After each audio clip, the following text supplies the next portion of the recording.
ہمارے معاشروں میں ایک سوال یہ ذہن میں اٹھتا ہے کہ اللہ تعالیٰ نے بعض کو رزق فراہم کرنے میں بڑی وسعت کا مظاہرہ کیا ہے، اور بعض اوقات محسوس یہ ہوتا ہے بقول لوگوں کے کہ جن تک یہ فلسفہ رزق کا کھلا نہیں کہ جناب والا ہم بڑی محنت کرتے ہیں، ہم ہاتھ پہ ہاتھ رکھ کے نہیں بیٹھتے، دن رات کام کرتے ہیں، لیکن ہمارا رزق بہت محدود ہے۔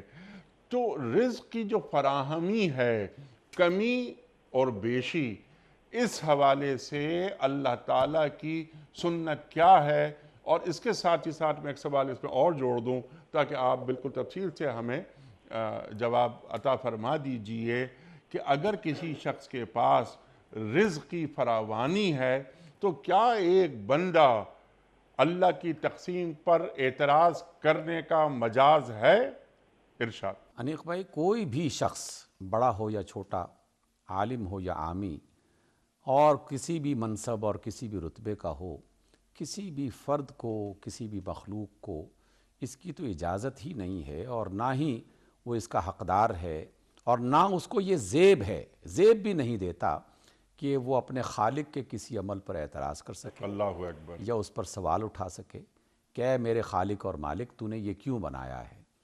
بھئی جب وہ مالک ہے، جب وہ خالق ہے، جب وہ ہر چیز کرنے کی قدرت رکھتا ہے تو اس سے تو سوال نہیں کیا جائے گا۔ اور وہ حکیم بھی ہے۔ حکیم بھی ہے، اور یعنی ہر اعتبار سے ہمارے چاروں طرف سے مسلسل یہ بات سمجھائی جا رہی ہے کہ وہ ہر چیز کا مالک ہے، وہ ہر چیز کر سکتا ہے، اور اس کے ساتھ ساتھ پوری دانائی، پوری حکمت، پورے علم کی بنیاد پر وہ کر رہا ہے، تو پھر کہاں کوئی نقص ہو سکتا ہے، کہاں کوئی خامی ہو سکتی ہے؟